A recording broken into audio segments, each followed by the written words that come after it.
Listo, estamos transmitiendo en Zoom y en Facebook. Todavía tenemos unos minutos que terminen de entrar.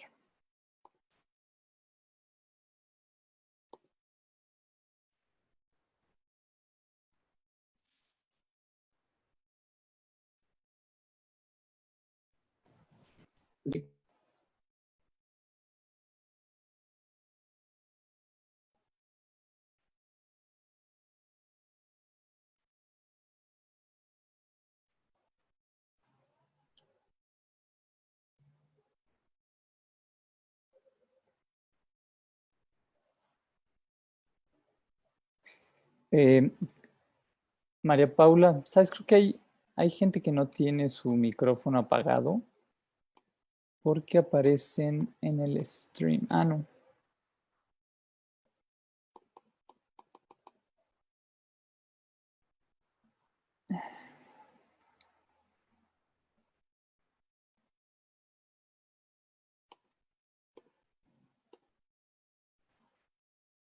Ah,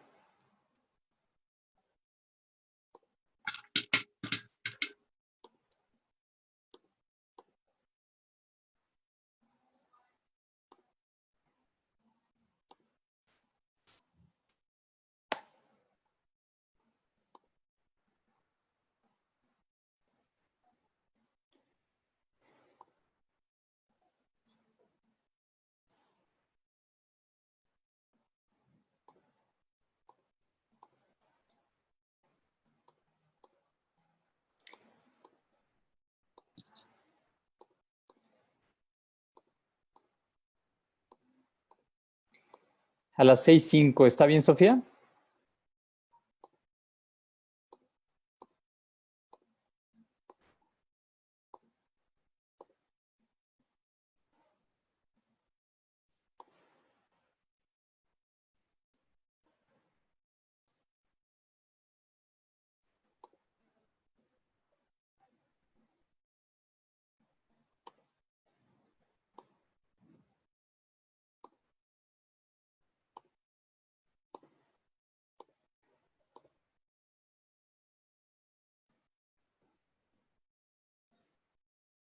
Es lo mejor que pude hacer.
Bueno, buenas tardes a todos.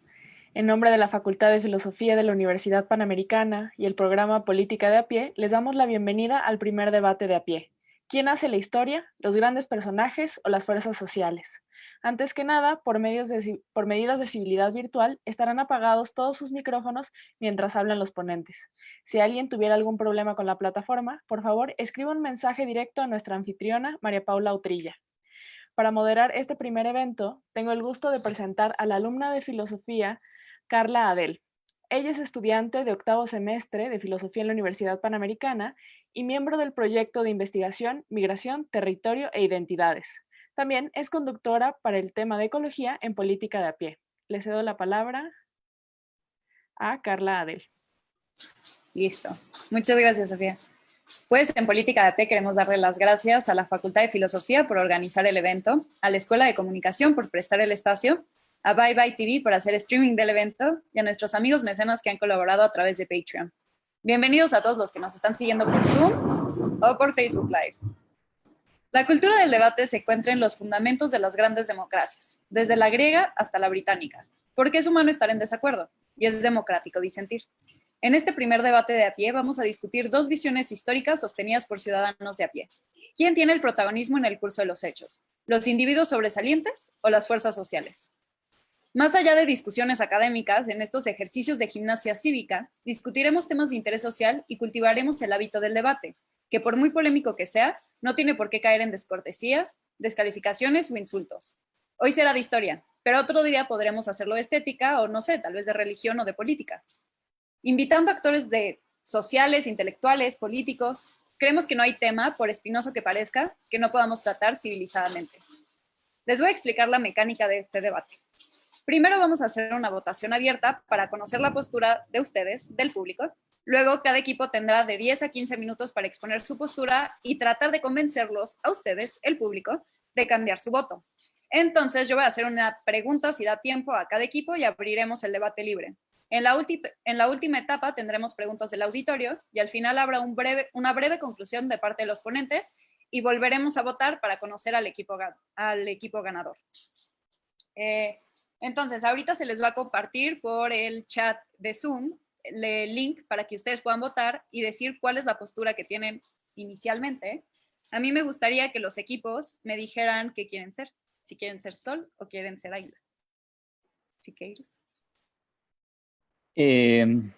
Sol. Sol. Va. Sol. Entonces empezamos por las fuerzas sociales.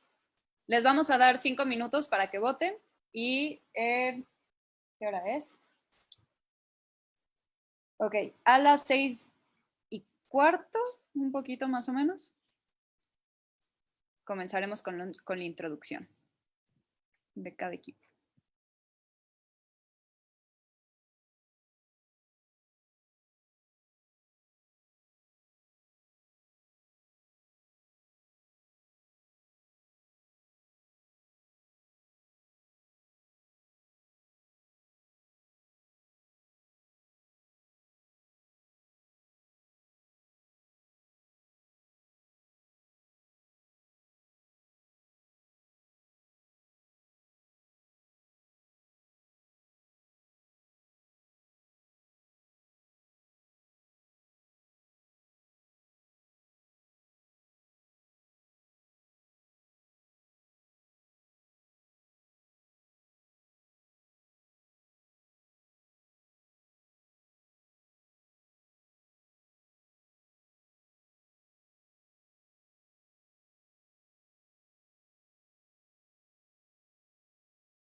Les recordamos mantener sus micrófonos silenciados.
Listo. Pues bueno, ya que casi todos esperemos han votado, vamos a publicar los resultados de esta primera votación para ver cuál es la opinión antes de que comience el debate.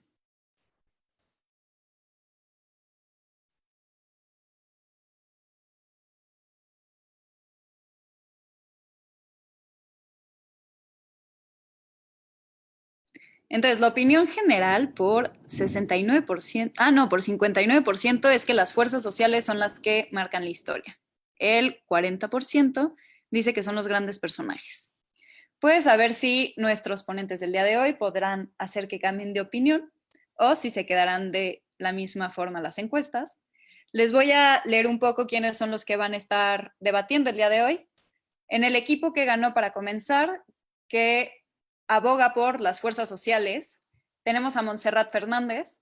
Montse es licenciada en filosofía, es divulgadora de temas de género en medios escritos y audiovisuales como Creators Project Device, política de a pie y conferencias en el sector educativo y empresarial. Es profesora de secundaria de ética, profesora de debate en el Centro Universitario México y de retórica y argumentación en Retor Consultores. Juntos, en este equipo tenemos a Enrique Siqueiros, que es licenciado en filosofía y tiene maestría en gobierno y políticas públicas por la Universidad Panamericana. Tiene una tesis sobre el problema de la pobreza en Adam Smith. Es licenciado en mercadotecnia por la Universidad Tecnológica de México. Es profesor de filosofía social, ética de la tecnología y retórica en la UP. Es fundador y conductor de Política de a pie. En el otro equipo, que opina que son los grandes personajes, tenemos a Gabriel García Joly, que es egresado de la Facultad de Filosofía de la Universidad Panamericana. Es escritor, investigador, editor, traductor, corrector y docente. Su pasión siempre ha sido la historia, aunque ha coqueteado en diversos momentos de su vida académica y laboral con la filosofía, la teología, las artes, la política y hasta el derecho. Actualmente es editor en jefe de la revista Algarabia y socio fundador de Alios Ventos Ediciones, entre otras monerías. Y en este mismo equipo tenemos a Jeremy Levine Dreesen, que es candidato a Juris Doctor en la Pritzker School of Law de Chicago, además de bachiller en artes, con especialidades en ciencia política, historia y estudios latinoamericanos, por el Macalester College de St. Paul, Minnesota. Se ha desempeñado además como pasante y becario en el Servicio de Defensa Pública en el Distrito de Columbia y el World Justice Project, ambos en Washington, D.C., y como investigador y asistente de dirección en abogados con cámaras en la Ciudad de México. Entonces, ahora vamos a comenzar. Cada equipo, ¿quién empieza de tu equipo, Siqueiros? Venga. Ya estoy. Muy bien, muchas gracias por la presentación, muchas gracias a todos y bienvenidos a este debate. Yo voy a empezar con una visión de por qué la propuesta que van a defender Gabriel García Yoli y Jeremy Drising, que es que los grandes hombres son determinantes y protagonistas de la historia, es infantil, es nociva y es falsa. Quiero hacer un preludio muy sencillo. ¿Cómo vamos a abordar el problema de la historia? Lo vamos a abordar siendo formados en filosofía desde el método que enseñó el viejo Aristóteles. El viejo Aristóteles decía, cuando vayas a afrontar un problema, antes de preguntarle a los especialistas, primero pregúntale a la gente. Primero pregunta y mide el termómetro social. ¿Qué piensa la mayoría de la gente? ¿Qué piensa el sentido común sobre este problema?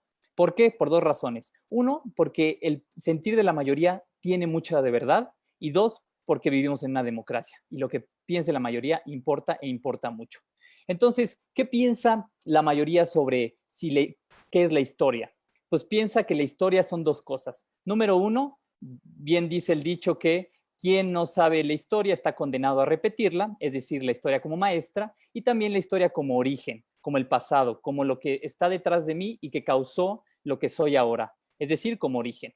Entonces, con esas dos visiones de la historia de manera regular, vamos a entrar al problema. ¿Qué son las fuerzas sociales? Voy a dar una pequeña definición. Entendemos fuerzas sociales como los principios, mecanismos que se encuentran en la mayor parte, chequen esto es importante, la mayor parte de los seres humanos y que ordenan nuestras acciones. Por ejemplo, el interés propio. Bueno, nuestra postura consistirá en un ataque directo a la tesis de los grandes hombres, mediante la exposición de, primero, cómo las fuerzas sociales tienen mayor protagonismo y segundo, un ataque frontal y directo contra el culto a los genios, a los héroes y a esos grandes personajes que algunos defienden. Número uno, entonces, fuerzas sociales. Lo que hacemos mucho los filósofos, de lo que estudiamos filosofía, es presentar primero un diagnóstico, señalar el problema sin juicio de valor. No es como a mí me importaría o me gustaría que fuera, sino señalar un hecho y luego sí la labor de terapia, de cómo sería mejor el hecho en cuestión o cómo la historia nos ayudaría a mejorar.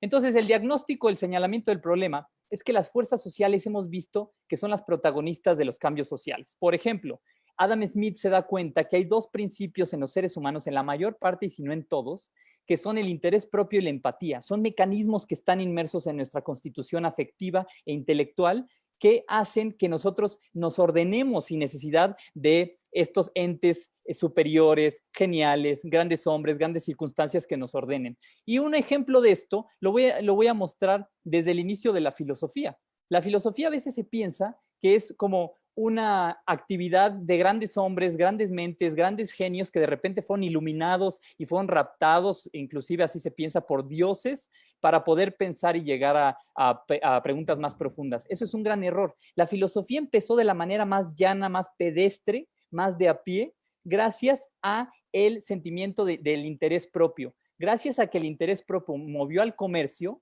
en las islas griegas, en el mar, en el mar Mediterráneo, empezó a haber comercio de los griegos hacia abajo con Egipto y hacia un lado con Asia Menor. Nada más y nada menos con las dos civilizaciones más antiguas, Mesopotamia y Egipto. Entonces, en ese choque, gracias al interés propio, chequen esto, gracias a la necesidad de comerciar y satisfacer necesidades, es que empezó a chocar los dioses de cada una de estas culturas. Y en el choque de esos dioses, alguien se preguntó un día en el mercado y dijo, oye, pues ¿quién tiene razón?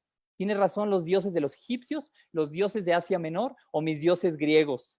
Y en esa pregunta es lo que llamamos el tránsito del mitos al logos. Y ahí empezó la filosofía, la pregunta por las razones, por las causas racionales. Bueno, y dirán entonces para quitarle ese halo de sacralidad a la filosofía, la filosofía nació gracias al comercio. Y entonces hay un punto para los mercadólogos. Luego, gracias a que nació la filosofía y empezó este intercambio, empezó también el desarrollo de las ciencias. Y gracias al desarrollo de las ciencias, por ejemplo, desarrollaron las matemáticas. Y las matemáticas, gracias a que desarrollaron la aritmética, la geometría, llegaron al cálculo, con Leibniz o Newton, ahorita vamos a ver quién es, se permitió la revolución industrial, porque se permitió modelar un mundo dinámico. Y gracias a la revolución industrial y la medicina moderna y este intercambio, gracias al comercio que habíamos hablado, se dio un cambio radical en la historia de la humanidad, porque en 1800, cuando empezó la revolución industrial, éramos 1.000 millones de seres humanos. Y gracias a esta revolución industrial, medicina moderna, los índices de mortandad bajaron, los índices de natalidad subieron,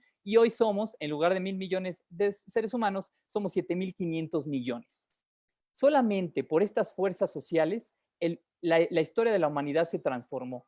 Ustedes escuchaban por ahí un par de nombres, pero nos vamos a dar cuenta que esos nombres pudieron ser otros nombres. Entonces, yo quiero explicar ese primer principio, el interés propio. Ahora Monse nos va a platicar sobre la empatía. Bien, continuando un poco con el hilo de lo que nos habla Siqueiros, quiero retomar una idea particular de Walter Benjamin, ¿no? En sus tesis sobre la historia, Benjamin dice una cosa muy interesante. Dice, bueno, el quehacer del historiador, porque habla del quehacer del historiador, tiene mucho que ver con cierta empatía que siente el historiador respecto a algo. Y cuando el historiador, en este quehacer de narrar, de escribir o de testificar la historia, dice Benjamin, es muy curioso cómo el historiador suele tener empatía siempre con el vencedor o con los vencedores.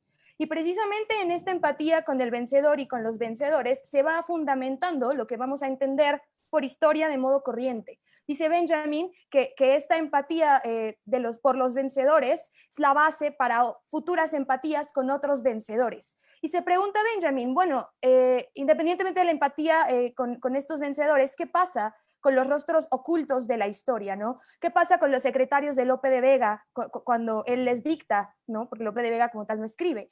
Y entonces ahí justo Benjamin intenta dar una vuelta, ¿no? Él intenta dar una vuelta a esto para hablar pues de los oprimidos, ¿no? Que es un concepto, es una palabra que alarma mucho a mucha gente y que después la podemos discutir si quieren. Y en este sentido quiero hablar de la empatía, porque esta empatía del quehacer histórico no solamente tiene que ver con el historiador, sino que tiene que ver con nosotros como sociedad. Y entonces podemos también pensar el devenir histórico como una migración de empatías, ¿no? Una migración de identificaciones donde nosotros nos identificamos con cual o tal postura y en este sentido hacemos mecanismos, ¿sí?, de exclusión, donde justo en este debate la exclusión más grande que ha tenido la historia pues han sido los rostros secretos y los rostros ocultos. Y entonces en esta migración de empatías, lo que habría que buscar entonces es que la empatía funcione como un lubricante social, ¿no? Que funcione de tal suerte que cuando nosotros hablemos de historia, no solamente hablemos de un puñado de señores que además, pues sí hay motivos de dudar por qué están ahí ellos y no otros, ¿no?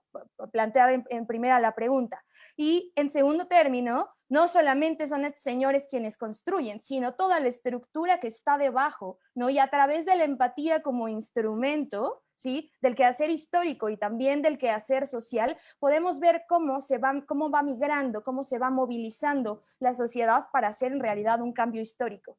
Y esto tiene que ver, lo platicábamos Siqueiros y yo, pues con el deseo mimético, ¿no? ¿Con quién empatizo? Pues tiene que ver con el deseo mimético, donde Girard dice que en muchas ocasiones este chivo expiatorio, ¿no? Esta persona que va a ser la persona en la que descargaremos como toda la violencia, porque los seres humanos no nos llevamos tan bien a veces, y deseamos lo mismo, dice Girard, a veces no sabemos ni por qué odiamos al chivo expiatorio, pero en ese sentido habría que preguntarnos por qué amamos a los héroes que amamos. Y si realmente este ensalce del genio no es otra cosa, ¿sí?, que un deseo mimético. Quiero ser como esta figura ideal, como este ícono que me presentan.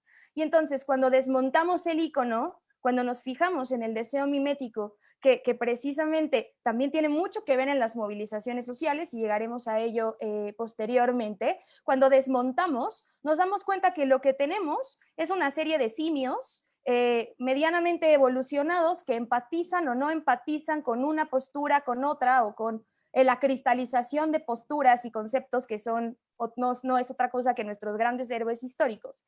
Y en esta empatización, que no siempre es del todo racional, pues vamos fundando nuestros ideales y vamos pretendiendo que ahí está el devenir histórico, en lo limpio, ¿no? Además, los héroes deben ser muy limpios o se pretende que sean muy limpios.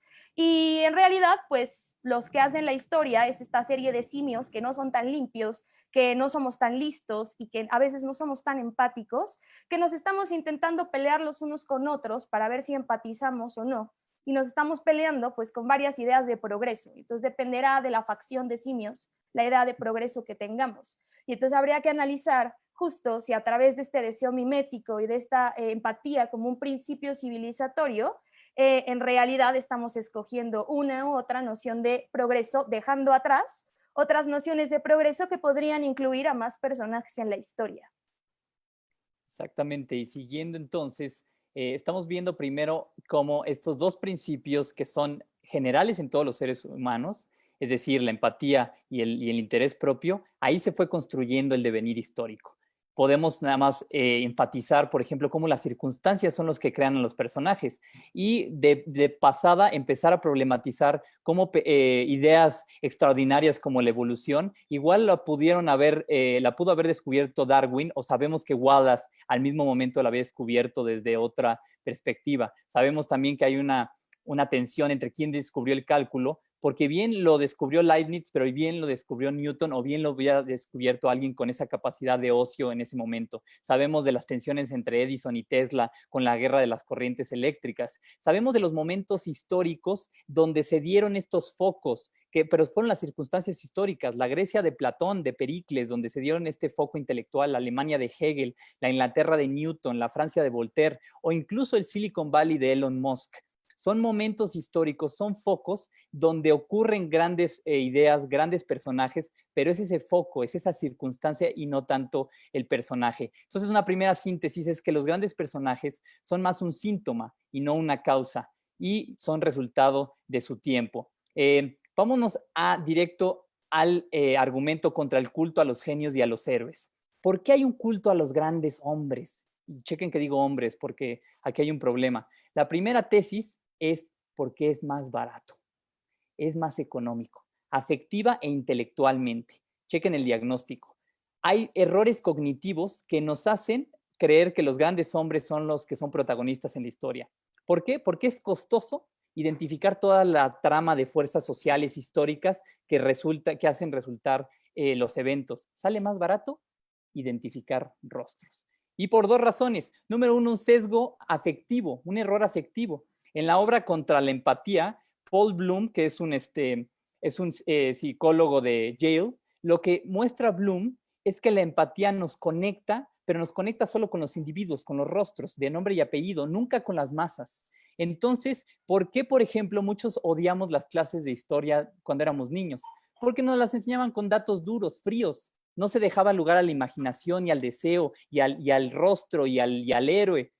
Bueno, eso es un método pedagógico. La teoría de los grandes hombres te lo da. Te imaginas la vida de una persona y anhelas ser como él. El problema es que eso es falso. Es un gran método pedagógico, pero es falso. Y hay un segundo sesgo o error, que es el error intelectual. El premio Nobel de Economía Daniel Kahneman explica que no somos tan racionales como quisiéramos. Tomamos lo que él dice atajos cognitivos. Es más barato atribuirle causalidad a un individuo con un rostro que trazar la compleja red de causas de los mecanismos para poder explicar un hecho histórico. En conclusión, la teoría de los grandes hombres es económica y pedagógica, pero es falsa. Y solamente para cerrar esto, citando una autoridad que es Herbert Spencer, fue de los primeros que hizo un estudio contra la idea de que el gran personaje era el protagonista de la historia. El estudio de sociología, es un libro del naturalista inglés, Herbert Spencer, dice, y cito, debes admitir que la génesis de un hombre depende de una serie larga de influencias complejas, las cuales han producido la raza en la que él aparece, y que el estado social en el cual la raza se ha ido creciendo lentamente. Antes de que él pueda rehacer su sociedad, la sociedad debe hacerlo a él. Entonces, quiero con eso dejar y ir desacralizando esta idea del genio, del grande personaje, de la gran idea, porque todo está en un entramado de causas de la maquinaria y de las fuerzas sociales. Y el enfoque terapéutico, para cerrar nuestra primera intervención, es que hay dos peligros de sostener la idea de los grandes hombres. Un peligro social. La idea de los grandes hombres o los grandes genios ha justificado conductas raras, agresivas e incluso violentas. Ay, no te preocupes, es raro, pero es que es porque es medio genio. Es violento, pero es que es genio. Ese es el Raskolnikov de Dostoyevsky, que justificaba sus acciones por ser excepcional, por ser genial. ¿Y cuántos de los grandes genios o héroes el día de hoy justifican sus acciones por eso? Hoy se caen los ídolos. Segundo, un peligro político. La idea de los grandes hombres ha dado cultura de caudillismo latinoamericano. No me voy a meter ahorita a eso, pero voy a citar al poeta Bertolt Brecht. Siente lástima por un pueblo que necesite héroes. Gracias. Muchas gracias. Voy a ocupar este minutito que nos quedaba de su tiempo para decirle al público que recuerden escribir todas las preguntas que les vayan surgiendo, que les gustaría hacer a los equipos. Escríbanlas en el chat. Al final vamos a seleccionar algunas para preguntar, para comenzar con el debate libre. Y ahora sí, cedo la palabra a Jolie. Recuerdo nada más, tienen 15 minutos en total el equipo. Bien, voy a compartirles la presentación que les hicimos.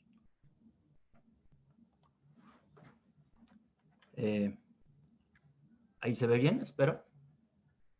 No. Momento.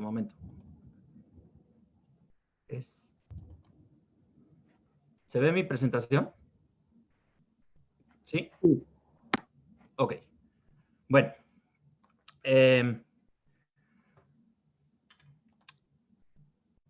Bueno, me queda claro que en los tiempos de Donald Trump y Jair Bolsonaro, entre otros, que no voy a mencionar, no vivimos en la época más propicia para ni más amable con los grandes personajes que hacen la historia. Aquellos varones y mujeres que a fuerza de voluntad, con gran talento, un genio particular, enorme ambición o acaso no poca fortuna, supieron manipular las circunstancias sociales de un momento en el tiempo para producir resultados únicos en los acontecimientos humanos. Ya fuera ganar una batalla, pintar un cuadro, descubrir una cura, tomar el poder, promulgar una ley, escribir una novela o cometer un genocidio.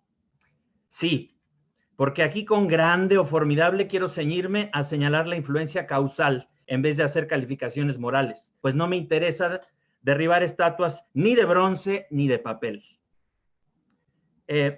Para eso ya tenemos suficientes historiadores de Twitter e inquisidores callejeros que no pueden tolerar con sus estrechas mentes y miopes convicciones la complejidad ni la contradicción humanas. Pretendo, en cambio, combatir esa ingenuidad malsana que es incapaz de empatizar con el pasado, de ponerse en los zapatos de los muertos, de entender su contexto ni de comprender su psique. Esa ignorancia culpable que desdeña las estatuas lo mismo que las biografías. Quizá porque en última instancia no le importa empatizar, sino controlar, no comprender, sino el poder. Cualquier historiador de valía sabe, por el contrario, que los grandes personajes no son más que actores en el amplio escenario del mundo, cuyo drama no ocurriría sin luces, sin ideas, sin palabras, sin utilería, sin tramoya, sin vestuario, sin público. Pero, como en el teatro, sabe bien que el mismo monólogo nunca es el mismo con dos actores diferentes, ni en una función que en la otra. De la misma manera, los grandes personajes no serían nada, ni los recordaríamos sin el contexto que los moldeó y los condicionó, es verdad. Pero son lo que son y los recordamos porque ellos lo alteraron de manera decisiva y definitiva. Y eso que, a diferencia del teatro, la historia no tiene un metalibreto, ni mucho menos un gran dramaturgo moviendo los hilos. Bien puede ser, en efecto, que los grandes personajes hayan podido hacer otras cosas y no las que hicieron, o no haber hecho nada. También es plausible que algunas de las cosas que sí hicieron hubieran podido suceder de todos modos, de manera más o menos parecida. Mas nunca lo sabremos. Lo hecho, hecho está, y la historia es la que es. Mientras sucede es contingente y cuando ya ha sucedido es necesario. Quizá la historia hubiera marchado sin ellos, mas la historia es inimaginable sin ellos. Y el arte es el mejor ejemplo. ¿O por qué si no, con exactamente las mismas fórmulas y estructuras musicales del siglo XVIII, se siguen tocando de entre decenas de miles de sinfonías o cuartetos, los de Haydn, Mozart y Beethoven, y no los de otros. No mediocres, pero tampoco famosos, como von Dittersdorf, Salieri o Hummel.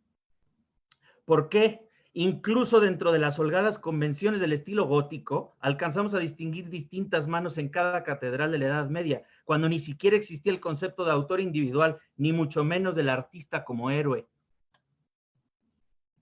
¿O por qué ya más adelante, en ambientes plagados de genios y mecenas, estímulos idóneos y condiciones propias, talleres o no talleres, Cervantes y Lope no son intercambiables, como tampoco Caravaggio o Velázquez? Leonardo o Miguel Ángel. ¿O por qué, fuera del campo de los eruditos, de entre todos los notables dramaturgos de la era isabelina, nadie recuerda a Christopher Marlowe, Ben Jonson o Edmund Spenser? En cambio, las obras de ¿quién? Ah, sí, William Shakespeare, se montan en todos los idiomas y en secundarias y las representan en el cine con samuráis y leoncitos animados.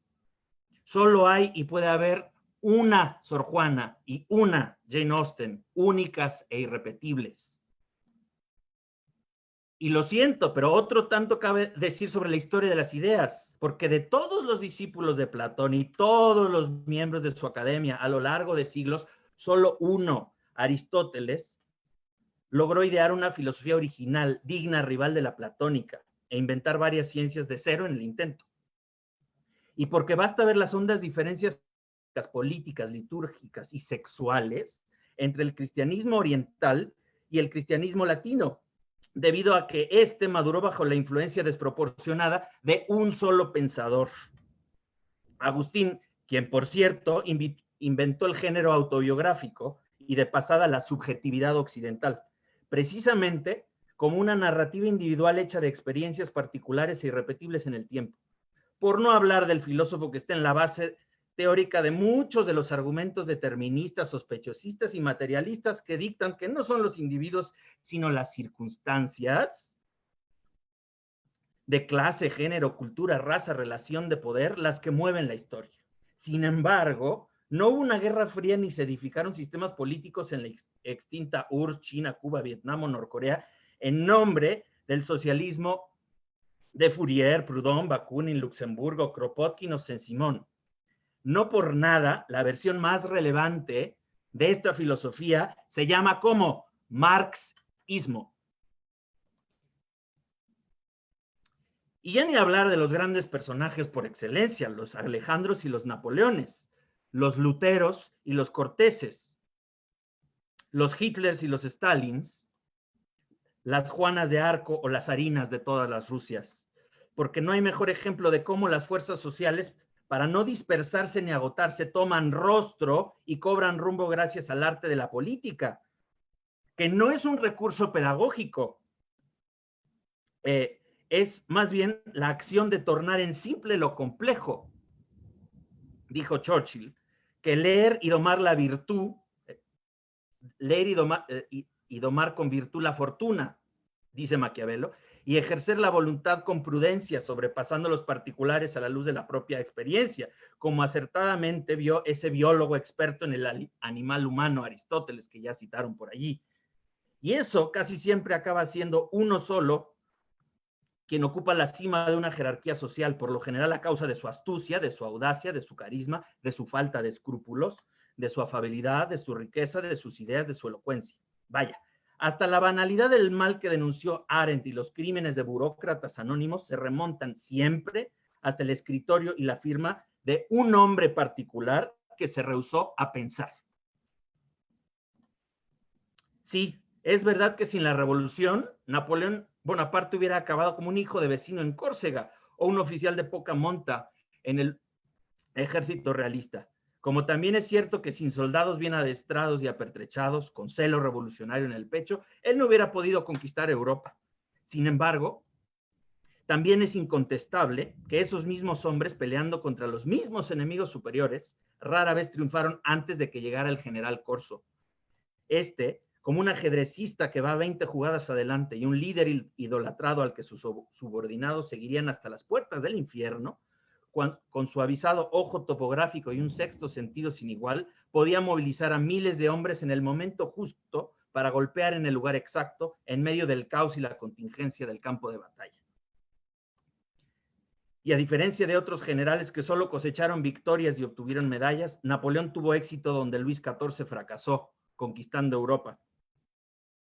Logró, sin guillotinas ni mártires, domar, purificar y exportar la revolución, emancipando guetos y liberando naciones. Y dejó al final leyes sin monumentos, escuelas y bibliotecas, no solo muerte y destrucción tras de sí. No sorprende, pues, que otro gran genio, el filósofo Hegel, abogado donde los haya de las fuerzas históricas, se refiriera a Napoleón cuando lo vio montado a caballo en Jena. He ahí la encarnación del espíritu absoluto. Propongo así que se acepte la moción de que los grandes personajes son quienes hacen la historia. Gracias. Bueno, ahora voy a hablar yo. Una pregunta, creo que no tenemos tanto tiempo. ¿Puedo como reservar un poquito del tiempo de la conclusión? Sí, necesito un poquito más espacio aquí. Sí, te la damos. Tienen todavía 5 minutos, más o menos. Ah, perfecto. Bueno, me gustaría comenzar agradeciendo a todos por invitarme a participar. Debo admitir que me siento un poco fuera de mi especialidad aquí. Las personas con las que comparto panel son intelectuales serios y yo solo soy un historiador aficionado y un futuro abogado penalista. Cuando Gabriel me pidió que participara, inicialmente me negué, no me sentía calificado, pero él es un hombre persistente y finalmente me convenció. Aunque estoy aquí, mi principal intención es brindarle apoyo a Gabriel y me veo como la segunda silla. Y pues disculpen de antemano mi nivel de español. No he hablado español en muchos años, pero tengo un guión aquí para emergencias. Bueno, conocí a Gabriel hace más o menos 4 años en la Ciudad de México. Ambos somos unos nerds de la historia y amamos una buena biografía. En ese momento yo estaba leyendo La vida y la muerte de Lenin, una biografía que Robert Payne escribió en los años 60. Recuerdo que ya me llamó la atención el inicio del libro y pues lo compartí en ese momento con Gabriel. Y creo que ejemplifica con precisión de qué se trata la teoría de la historia de los grandes personajes. Y quiero empezar mis comentarios leyéndoselos a ustedes esa cita. Y esto es una traducción. Una fantasma recorre el mundo, el fantasma de Lenin. Ningún hombre hizo tanto para cambiar la faz de Rusia y del mundo.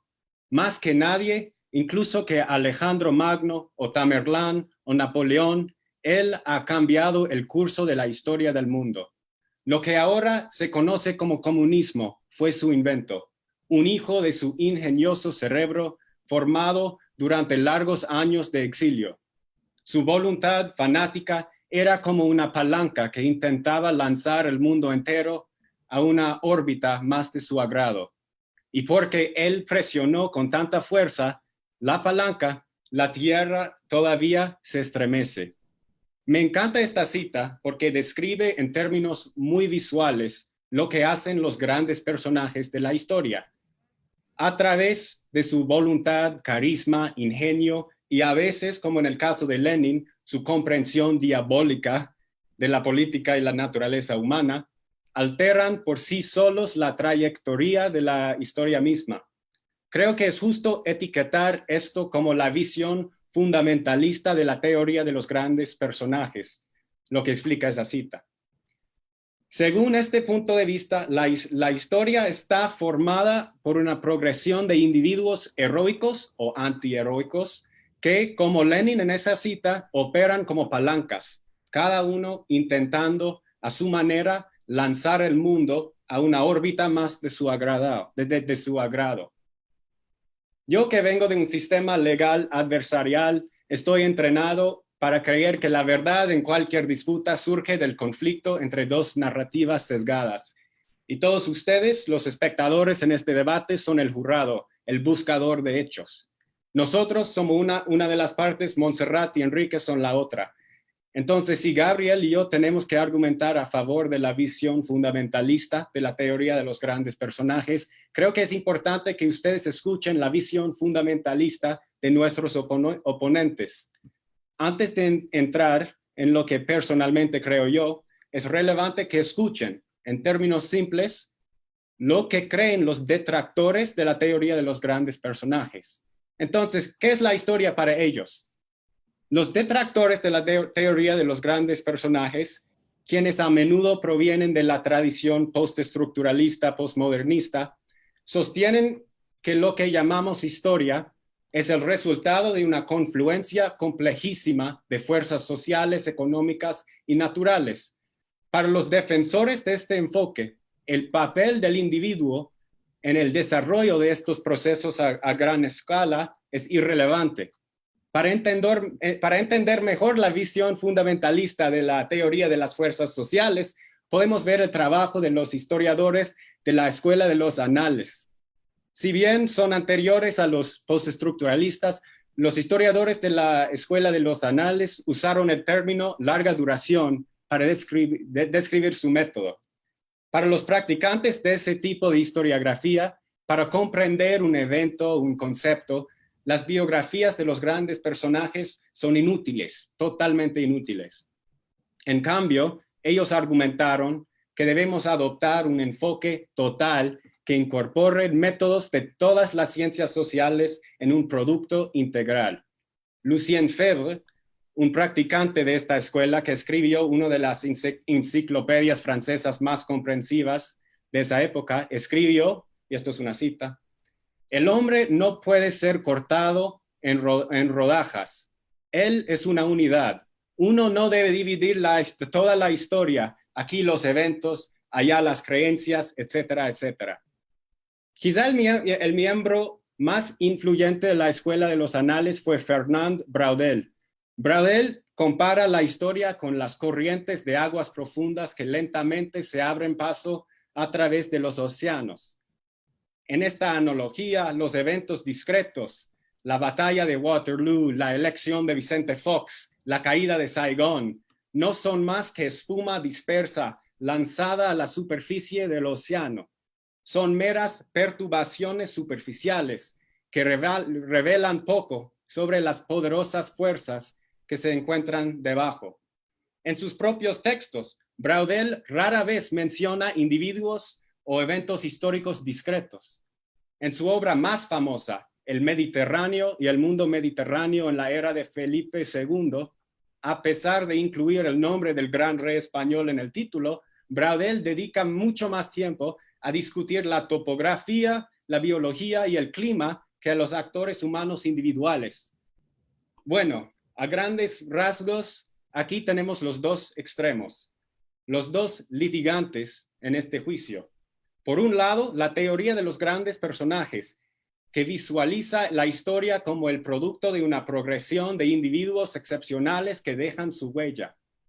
Por otro lado, el enfoque de las fuerzas sociales, ejemplificada por la Escuela de los Anales, que ve la historia como una confluencia compleja de fuerzas sociales, económicas y naturales, en las que la experiencia del individuo es en el mejor de los casos una distracción irrelevante. Entonces, ¿cuál es mi opinión? Quizás algunos encuentran mi respuesta insatisfactoria, pero creo que la respuesta se encuentra entre estos dos extremos.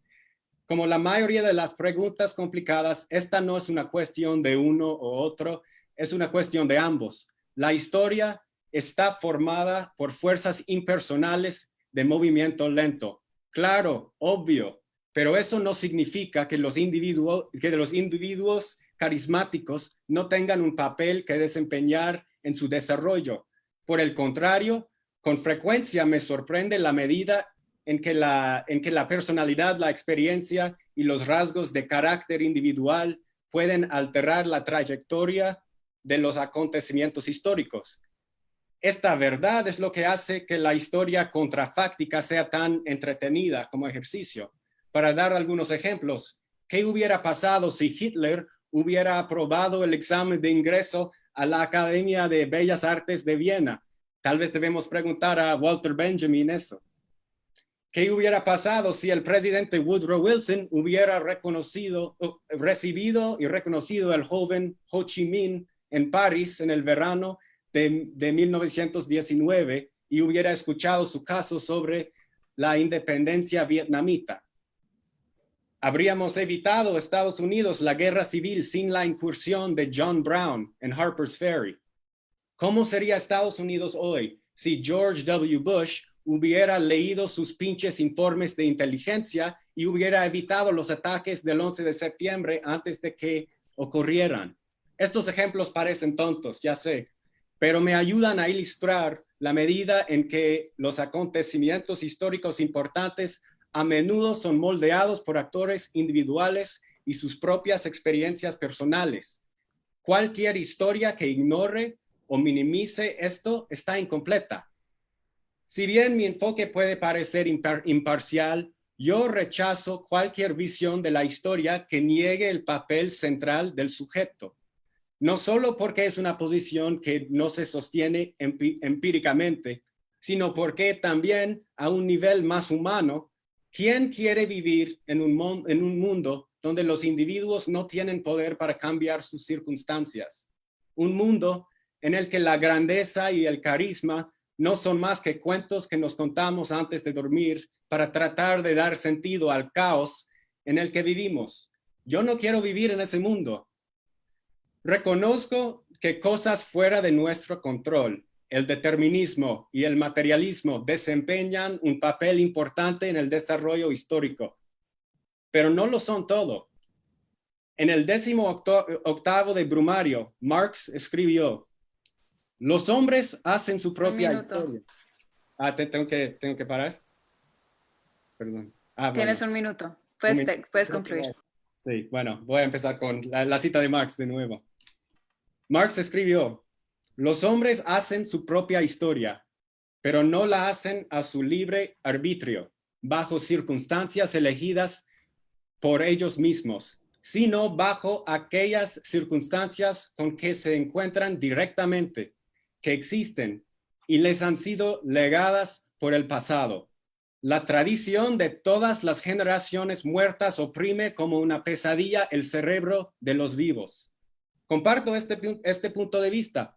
Hacemos nuestra propia historia, pero también ingresamos al mundo con una herencia de sistemas, costumbres e ideologías que imponen restricciones significativas a las posibilidades del presente. Pero no pienso en la historia como una corriente de aguas profundas como Bradel. Pienso en la historia como un río que se mueve rápidamente. Entramos en este mundo sentaditos en balsas, flotando río abajo, yendo a donde nos lleve. Pero esto no significa que somos completamente impotentes para controlar hacia dónde vamos. Podemos dirigir la balsa. A veces incluso podemos remar contra la corriente. Si bien tenemos poco control sobre la fuerza de la corriente y nunca elegimos estar en esta balsa en primer lugar, hacemos nuestra propia historia en el momento en que sumergimos nuestros remos en el agua. Son los grandes hombres y mujeres de la historia quienes muevan la balsa. Propongo así que se acepta la moción. Muchas gracias. Ahora voy a cederle a Montse Fernández derecho de réplica para que conteste, por favor. Ok, bien.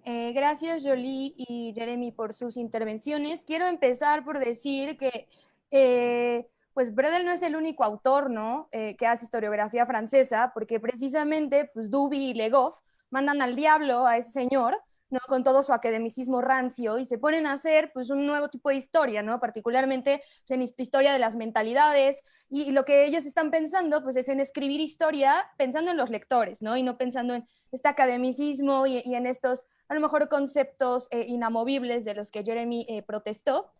Y en este sentido, lo que se están preguntando Dubí y Legoff es cómo se construye el espíritu de la época.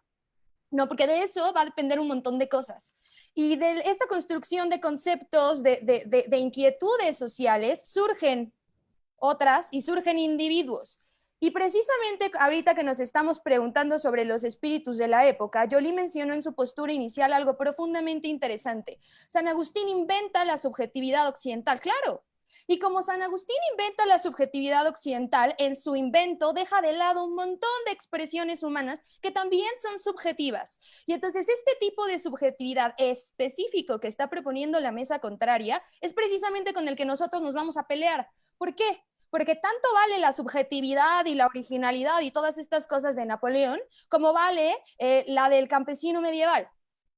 En este sentido, nuestra postura en ningún momento niega al individuo. O sea, es ridículo pensar que la masa está hecha de algo que no sea individuos, ¿no? Pues porque siendo simios, tenemos límites de simios y desarrollamos subjetividades de simios.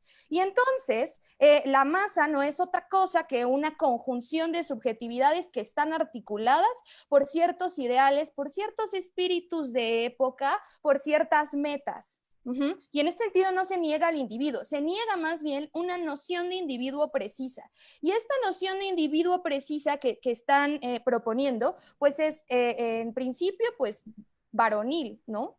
Que además, pues es una proposición de individuo que rompe la historia, que irrumpe, que dirige, que jala. Y todas estas nociones de individualidad y de subjetividad nos damos cuenta que son reduccionistas, porque no todos los sujetos actúan así. Y entonces, a ver, puede ser que sí existan movilizaciones, o sea, tiene que haber liderazgo social. Decía en el chat, den un ejemplo de una movilización social que no tenga un líder. Pues ninguna. El problema es que no hay un líder, son varios. El problema de aquí es que cuando nosotros fijamos la atención en un tipo de individuo, vamos a obtener un solo tipo de liderazgo. No olvidemos que las movilizaciones sociales, si bien también están sujetas al carisma de los líderes, tienen cierta horizontalidad para moverse. Si no existe cierto nivel de horizontalidad en una organización social, no es posible la movilidad, porque la horizontalidad permite, ¿sí?, el diálogo y la conexión con el otro. Y me llama mucho la atención cuando Joly hizo, me pareció genial, ¿no? Napoleón, estaba hablando de Napoleón y dice, bueno, deja sin mártires. Híjole, mano, pues no estoy tan segura, porque un montón de bandas se murió. Un montonal de bandas se murió. Y pues si dejó bibliotecas y todo eso, pues está muy chido. Un minuto. Pero está muy chido, pero la gente sí se murió. Y entonces, ¿qué vidas valen más? ¿Qué individuos valen más? Aquellos individuos que hacen brillar una noción de subjetividad y una noción de historia, o aquellos rostros también olvidados que permiten que el líder actúe. Si no hay a quien dirigirle el mensaje, valdría la pena decirlo, valdría la pena hacer un liderazgo si no hay gente a la cual liderar. Y en este sentido, no se niega la existencia de Napoleón, eso es absurdo. Lo que estoy negando es que Napoleón sea o más importante o más genial que algunos otros individuos. El problema es cómo calificamos la postura, y eso tiene que ver con nuestro canon histórico. Gracias. Joly o Jeremy, ¿quieren hacer valer su réplica?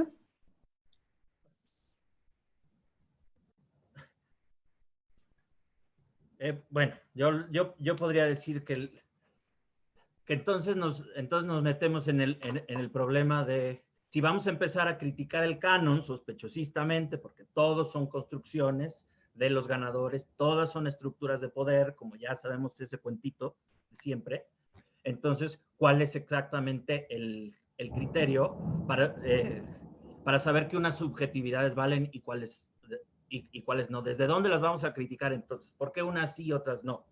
Es verdad que la postura de San Agustín puede ser completamente parcial, es exactamente lo que dije, ¿no? Por eso Occidente es como es, porque es una sola voz la que tomó en cuenta, mientras el cristianismo oriental tomó muchas otras voces. Pero entonces, ¿cuál es el criterio para discriminar entre un individuo y otro? ¿Por qué importa Napoleón? Precisamente porque no siguieron a otras personas, al campesino de la época de Napoleón, nadie lo siguió. Y a Napoleón sí. Y Napoleón sí se impuso a millones y millones de personas, y millones se murieron, para bien o para mal, no sé, no me importa, por las acciones de un solo hombre. Y aquí el problema es que si empezamos a criticar el canon mismo, los criterios de discriminación entre uno y otro, entonces al final,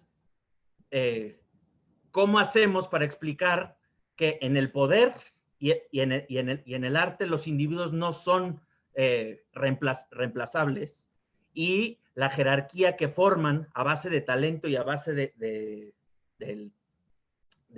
falta de escrúpulos y a base de ser unos hijos de puta, se acaban imponiendo por otros individuos y otras subjetividades y otras ideas?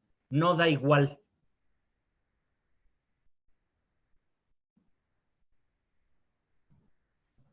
Perfecto. Enrique o Jeremy, ¿alguno quiere? Todavía quedan un par de minutos. Estamos con la mano arriba. Va. Pero yo solo sí quiero decir una cosa respondiendo a un punto que hizo Enrique Siqueiros. Bueno, él pues habló mucho de ese momento en Grecia antigua, como la primera persona pues que levantó su mano y pues preguntó por qué pues creemos en estos dioses y no los otros. Y pues yo quiero pues explicar a Enrique que ese man que levantó su mano, la primera persona que hizo eso, fue un gran personaje de historia, ¿no? Esa persona estaba como remando en contra de la corriente. O sea, no tenemos que hablar de Stalin y Churchill y eso, solo estoy hablando de pues individuos que pues desafían sus tiempos y cambian pues la trayectoria de la historia. Y creo que es muy importante que no pues olvidamos e ignoramos esos individuos que a veces sí son pues campesinos ahí en el mercado en una isla en Grecia que pues empiezan a cuestionar las cosas.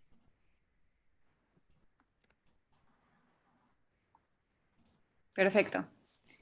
Monse, queda 1 minuto y medio, entonces vas. Ok, rapidísimo. Entonces, Yori dijo muchas cosas. ¿Cuál es el criterio para analizar la subjetividad? Hay muchos, hay muchísimos, ¿no? Con los filósofos, pues sabemos, o sea, hay muchísimo, hay para aventar, ¿no? Pero uno de los criterios que podría funcionar, pues es la microhistoria. Estos personajes de la periferia que están fuera de la estructura histórica y que sin embargo forman parte de ella. Y esto también como respuesta a Jeremy. Dice Jeremy, bueno, es que están nadando contra corriente, pero para eso tiene que haber corriente primero. Si no hay corriente, no puedo nadar en contra de nada, ¿no?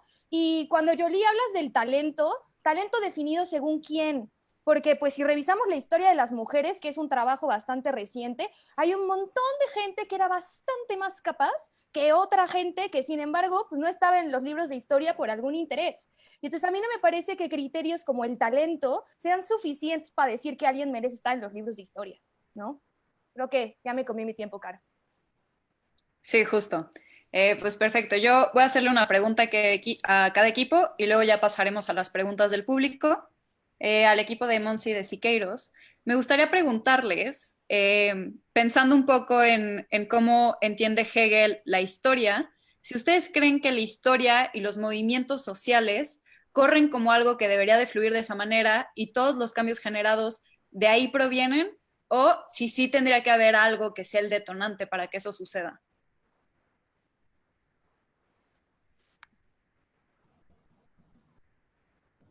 Carla, ¿puedes volver a leer la pregunta, por favor? Sí, que según lo que ustedes dijeron al inicio, yo más o menos me estaba llegando a esta idea como de una historia en sentido hegeliano, como más como autónoma, que corre por su propia cuenta, por así decirlo, y me gustaría saber en qué sentido consideran que los movimientos sociales son los que cambian el flujo, o de qué manera son ellos los que van a marcar la historia.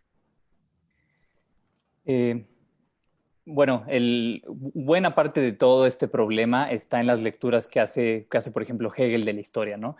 Es muy complejo explicar ahorita cuál es la concepción que tiene Hegel, pero sí es y él mismo, y es complicado, porque le da un valor a estos grandes individuos, y lo digo rápidamente. Hegel sostiene que en los grandes individuos se instancia de alguna manera superior o en mayor medida el espíritu absoluto, que es todo y que es Dios, y que se va desenvolviendo en este discurrir o devenir histórico.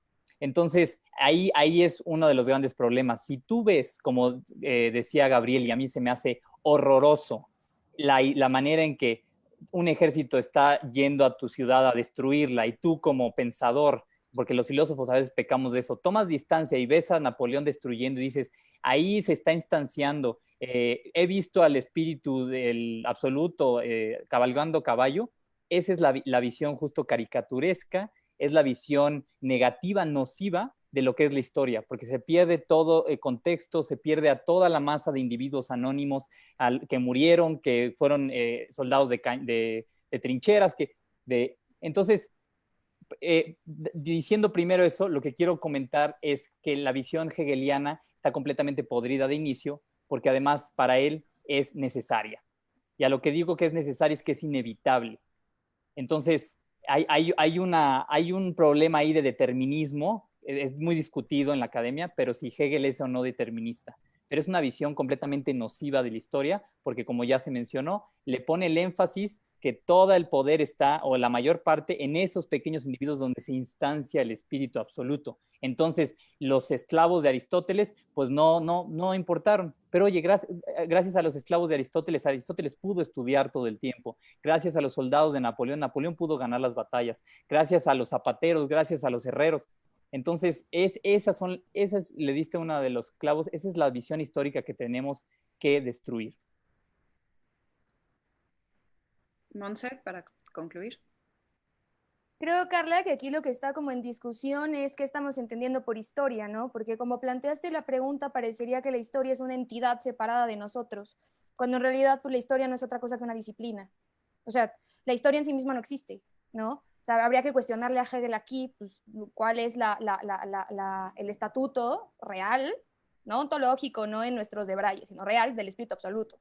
Porque pues, cuando hablamos de historia también estamos hablando de narrativas, estamos hablando de posturas, estamos hablando de juicios morales, de juicios epistémicos, ¿no? Y entonces no es como que la historia esté separada del confluir social, sino que se va haciendo en el sentido en el que los seres humanos, por alguna muy extraña razón, pues somos animales lingüísticos y pues el lenguaje tiene historia, o sea, es esencialmente histórico. Y entonces en este sentido, pues es como que nos acompaña, no es que exista como una historia en sí, sino se hace, ¿no? Es parte de la agencia humana, como lo es ser física y como lo es debrayarnos en este momento. Yo puedo decir una cosa muy brevemente. Adelante. Yo nada más quiero preguntarle si es que no somos más que simios medianamente evolucionados y hay muchas categorías y muchos criterios para evaluar todas estas cosas.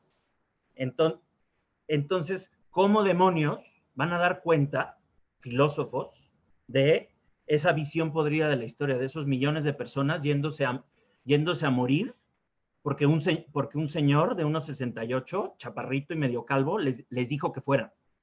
Porque entonces, si tiran a la basura el talento y si tiran a la basura la noción de individuo excepcional, entonces, a ver cómo carajos me explican todo eso. No tiene absolutamente ningún sentido que un solo individuo mande a millones a morirse con esta relativización absurda de las fuerzas sociales. No pueden explicarlo. Ni siquiera es filosofía de la historia, es mala historia, es no haber leído un libro de historia. Nunca. Así no funcionan las guerras, así no funciona la política, así no funciona el arte, así no funciona la historia de la crítica filosófica, de donde salen todas estas posturas desde las que estamos criticando. Yo quisiera hacer una pregunta al equipo de Jolie. Creo que me pareció un poco más claro con lo que dijo Jeremy, pero quisiera saber tu postura.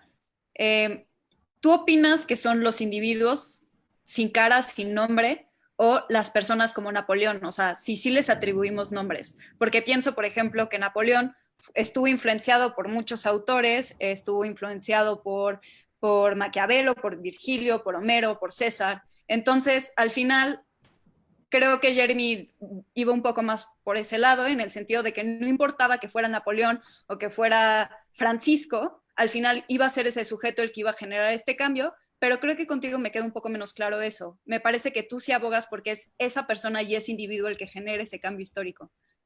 ¿Cuál es tu opinión? Bueno, ya sé trabocarla, pero lo que yo digo es que los individuos importan, y no nada más los grandes individuos. No son nada más los grandes individuos, porque aprovechando la mención a la microhistoria, qué casualidad que la historia de un pueblito, como el pueblo en vilo de Luis González y González, nos sea una metáfora, una vista de la revolución como fuerza social en miniatura, ¿no? Qué casualidad que la microhistoria precisamente nos enseña la historia general a partir del caso particular. Y entonces lo que yo digo es que las fuerzas sociales, por más que estén allí y por más que haya millones de individuos, hay una jerarquía muy extraña de estos animales humanos, donde un individuo y no otro es el que acaba determinando los acontecimientos.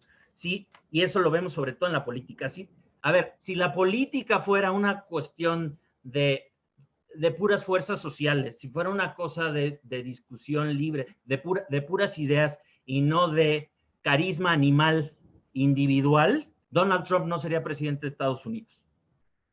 Por más Tea Party y por más Rust Belt y la ira contra el establishment y lo que sea, Donald Trump no es un personaje reemplazable de la historia, para bien o para mal. Y no hay una sola teoría contraria que pueda dar cuenta de esos hechos.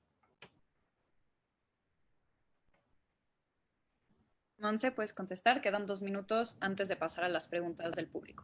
Ok, sí. Comenta Jolie, parece que haces como una distinción, Jolie, entre como dos tipos de subjetividades o de individualidades, ¿no? Esta como subjetividad excepcional. A ver, es una pregunta absurda, decir, si no lo hubiera hecho Napoleón, ¿lo hubiera podido hacer alguien más? Es una pregunta absurda porque no pasó eso, ¿no? A mí justo me parece que nadie está negando que exista el talento y que nadie está negando que existan personas excepcionales, Jolie. Más bien, lo que estamos negando es que tu visión de talento y tu visión de excepcional es la única, porque no lo es. Y entonces, en este sentido, pues buena parte del quehacer histórico pues, tiene que ver con hacerse ese tipo de preguntas, ¿no? O sea, mencionaste varias veces como el sospechosismo y demás, que es algo que te gusta mucho usar y está muy bien, a mí me parece curiosito, pero pues más que sospechosismo es sencillamente abrir el campo a otras herramientas de inteligibilidad, ¿no? Que no sean solamente estas. Y a mí no me parece que son irreconciliables, ni la existencia de un individuo excepcional, ni la existencia de individualidades, ¿no? Pregunta Jolie este asunto de la microhistoria, ¿por qué en un pueblito? Pues justo, a ver, buena parte de esto de ver al marginal es que esta condición de marginalidad o de no ser notorio en lo absoluto, pues es un tipo de subjetividad que es compartido por nosotros, que estamos aquí. No somos excepcionales y no somos famosos. Entonces, pues justo incluir esta subjetividad, la vivencia histórica de esta subjetividad, pues no hará otra cosa más que dar más instrumentos explicativos a por qué pasó lo que pasó. Entonces yo no creo como tal que se niegue o que esté peleado, más bien es pues, abrir las categorías de inteligibilidad y abrir las categorías explicativas. Enrique. No te escuchamos, estás muteado. Listo, perdón, en mi edad.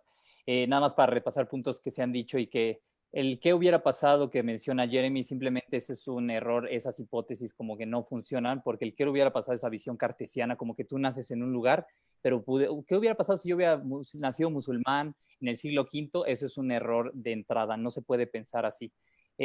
Porque somos nodos y somos resultado de nuestras circunstancias. Segundo lugar, cuando el buen Jeremy me pregunta... En la filosofía, en la historia sí se puede. Cuando el buen Jeremy me pregunta si ese mercader que preguntó, oigan, ¿quién tiene razón de uno u otro Dios? pues simplemente yo le diría que lo que hice fue un ejercicio pedagógico para este debate y caricaturicé un proceso súper largo y súper complejo de toda una red de personas que en algún momento fueron poco a poco soltándose preguntas y llegó a esa pregunta y además llegó a una persona con sí, un poquito más de quizá de voz, de poder, se discutió entre varias personas. Entonces, creo que caricaturicé para tratar de poner el tema en claro, pero veo que se fue con la finta el buen Jeremy. Y simplemente esto es porque tenemos una limitación los seres humanos para entender la realidad. Tenemos una limitación cognitiva, como dije, y por eso tenemos que hacer caricaturas. Pero, y esa es la pregunta que le quiero lanzar nada más a Jeremy y a Yoli, por ejemplo, ¿en qué cosmovisión está integrado esta visión de los grandes personajes? Porque la visión de las fuerzas sociales está integrado en la cosmovisión contemporánea, en la que reconoce que ya superamos el mecanicismo, donde las acciones sean resultado de una causalidad lineal, súper reduccionista. Eso era la física de Newton.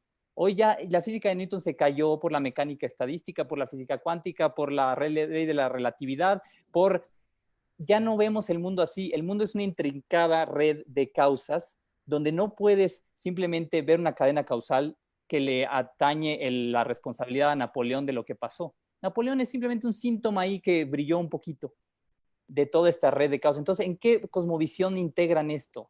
Que yo la veo muy mecanicista y por lo tanto muy obsoleta. Bueno, ¿puedo contestar o tenemos que tomar las preguntas de la... Puedes contestar todavía. Tenemos 4 minutos más y ya comenzamos con las preguntas del público. Bueno, pues como dije en mis comentarios, yo no quiero vivir en el mundo que tú estás pues explicando. O sea, un mundo en que la grandeza y el carisma no son más que cuentos, ¿no?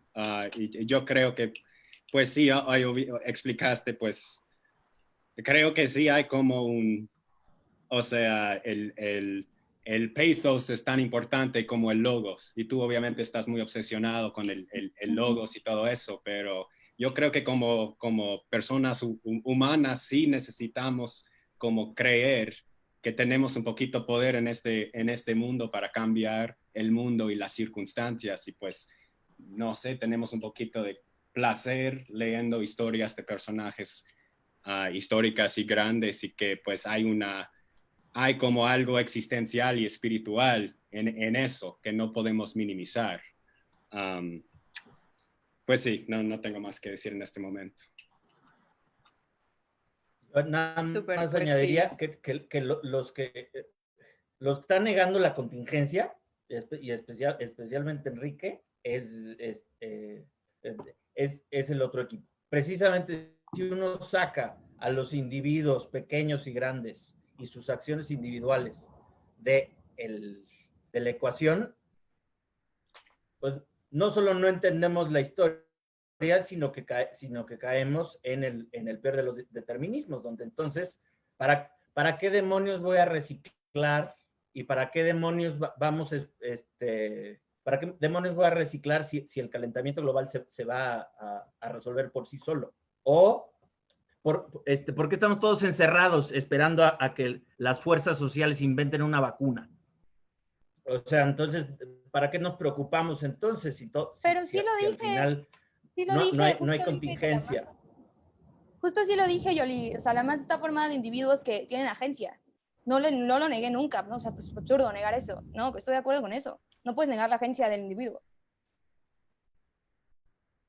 Entonces no Bueno, pueden dar pues, cuenta de los acontecimientos históricos sin individuos excepcionales, que no son reemplazables.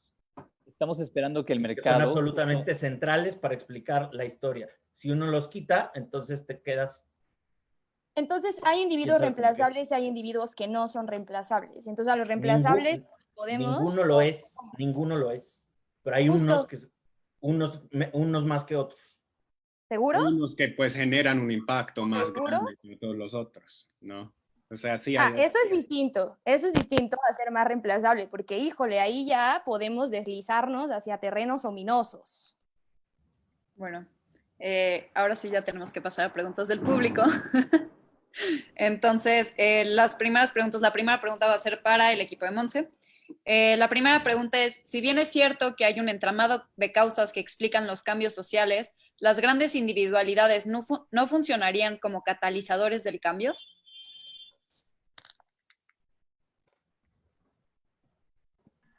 ¿Quieres contestar tú, Enrique?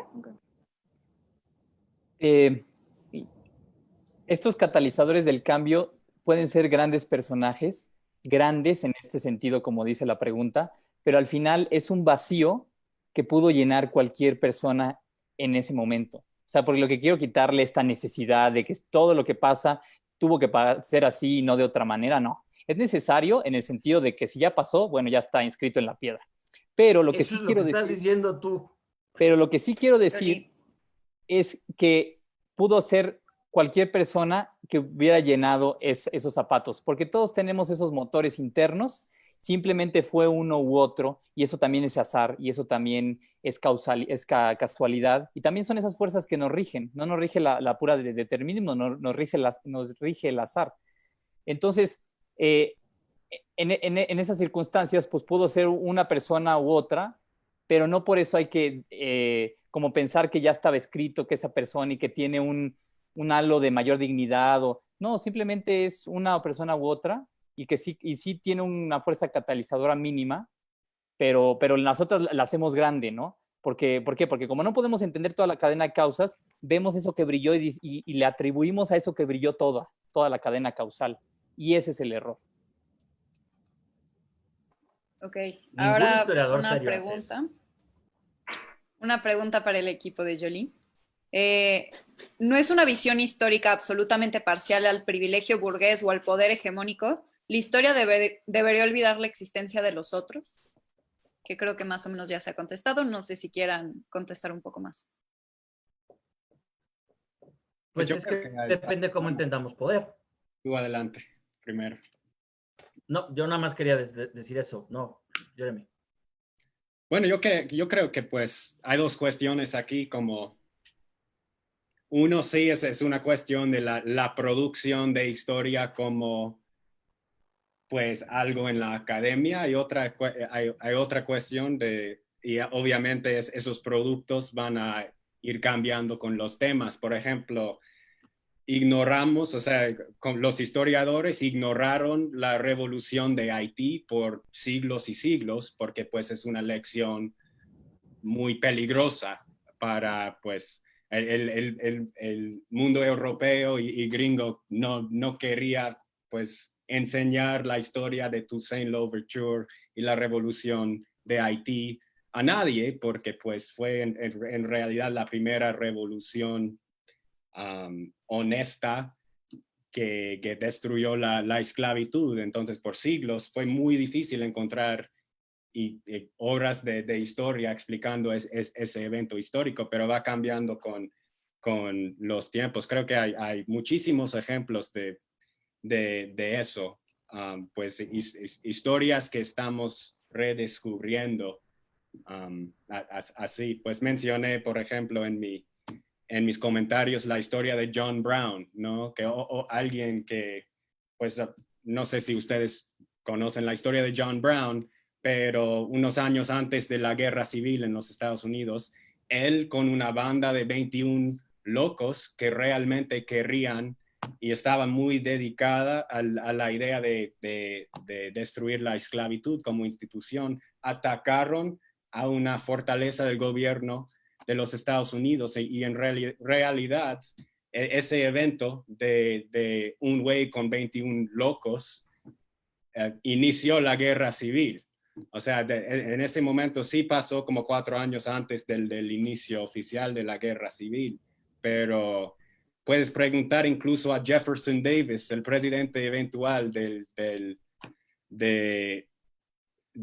pues, de los sureños de la Confederación, y él dijo varias veces que pues, o sea, cuando John Brown y su banda así hizo eso, o sea, como cruzó una línea y pues el destino de los Estados Unidos de ese momento hacia adelante fue la guerra y sangre, ¿no? Y pues eso fue como un señor con 21 hombres, que no era un rico, alguien poderoso, no pertenecía a la élite. Entonces creo que hay muchísimos ejemplos de grandes personajes que están como en esa categoría. Los John Browns, los Toussaints Louvertures, que pues sí, a veces como la academia, el gremio de los historiadores sí ignoran por pues razones ideológicas. No sé si estoy respondiendo directamente a tu pregunta, pero adelante, Gabriel, si tienes cosas para decir. Bueno, yo voy a insistir nuevamente en el papel de la contingencia y en el papel que, aunque las circunstancias en efecto crean situaciones propicias y crean vacíos históricos, porque el poder funciona así, y eso lo dice Maquiavelo, el poder siempre está allí. Y es cuestión de tiempo para que alguien lo llene, pero no da igual quién lo llene. En la competencia inmisericordia por el poder, quien llegue allí tendrá que ser el que se abre paso a fuerza de talento y a fuerza de su propia configuración individual. Y si no es lo suficientemente talentoso, no va a durar mucho allí, ¿no? Esa es una regla esa es una regla histórica de cómo funciona el poder. Pero también aquí ignoramos completamente las diferencias que producen los individuos diferentes para producir o para descubrir un mismo fenómeno objetivo. Los dos ejemplos que citó Enrique al principio son exactamente, o prueban exactamente lo contrario de lo que quiere defender. Porque Leibniz y Newton, cada uno por separado llegaron a descubrir el cálculo, pero descubrieron dos cálculos ligeramente diferentes. Lo mismo que Tesla y Edison descubrieron la corriente alterna y la corriente directa. No descubrieron lo mismo ni de la misma manera. Y otra vez, cualquiera que haya estudiado un poquito de historia, ahora que Jeremy habló de la Guerra Civil de Estados Unidos, sabe que la fuerza histórica de que el sur de Estados Unidos no podía ganar una guerra industrial porque no era una nación industrializada, era una nación sumamente atrasada, que no tenía ni las finanzas, ni el potencial, ni el poder humano, ni el poder industrial, ni la coordinación política suficiente, no tenía nada para ganar esa maldita guerra. Pero qué curioso, qué curioso déjame terminar esto. Qué curioso que el 4 o 5 generales del país más poderoso perdieron la guerra una y otra vez hasta que llegó Ulysses Simpson Grant. Ok. Ahora una pregunta para los dos equipos. Ahora sí, disculpen, voy a cortarles para poder terminar con las preguntas del público. La primera ¿es posible entender la historia sin estudiar a los grandes personajes? No. Le doy la palabra al equipo de Monse. Bien, creo justo cuando hablamos como de este entendimiento histórico, pues precisamente también la tercera escuela de los anales lo dice, ¿no? Hace falta una comprensión histórica profunda para que de hecho se cumpla como esta regla de que conociendo la historia, pues probablemente o a lo mejor no podemos o podríamos no repetir como errores del pasado. Y en este sentido, o sea, ya como en un modo más conciliador, a mí me parece que no, ¿sí? Pero tampoco la otra parte, ¿no? Justo cuando, o sea, la explosión de la disciplina histórica y de los quehaceres históricos, una de las cosas que nos muestra es, en principio, hay muchos modos de contar una historia. Y en el chat, por ejemplo, decían, hay personajes, ¿no? Hay personajes protagónicos y hay personajes secundarios. Pero quién va a ser protagónico y quién va a ser secundario va a depender del scope de la persona que narra la historia. Y entonces a mí me parece que no. para tener una comprensión vasta del fenómeno histórico, si es que hay algo que se le puede llamar así, o de los fenómenos históricos, habría que tener una comprensión no solamente de los grandes personajes, sino de las causas que producen un espíritu de época, de las fuerzas sociales que mueven, ¿no? Yo pienso, por ejemplo, en Simone de Beauvoir. Cuando Simone de Beauvoir publica El segundo sexo, pues Simone de Beauvoir es una mujer muy estudiada y todo el mundo la conoce y demás. Y es muy curioso como la recepción del segundo sexo de Simone de Beauvoir no es la recepción que ella espera. Son en realidad las obreras, la maquila, las que empiezan a leer este texto y las que empiezan a jalar como a un molino de agencia, ¿no? Y aquí con este ejemplo lo que quiero decir es que pues, van de la mano, van hermanadas. Y a mí me parece que digo, de inicio, pues estamos defendiendo dos posturas que son reduccionistas, ¿no? Y cuando queremos comprender un fenómeno en su completud, no podemos tener una postura reduccionista. Y a mí, por ejemplo, cosas como grandes individualidades, talentos excepcionales, me parecen categorías reduccionistas, ¿no? Porque nos impiden comprender pues todas las fuerzas, las ideas, las discusiones, los miedos, hay historia también de las emociones, ¿no? Tiempo. Todas estas cosas, termino Carla, todas estas cosas que determinan, o que formas que determinan, que arman el andamiaje pues, de lo que será el proceso histórico. Jeremy o Jolie, ¿quieren responder esta pregunta? ¿Quieren que se las repita? Sí, por favor, rápido. Si es posible entender la historia sin estudiar a los grandes personajes.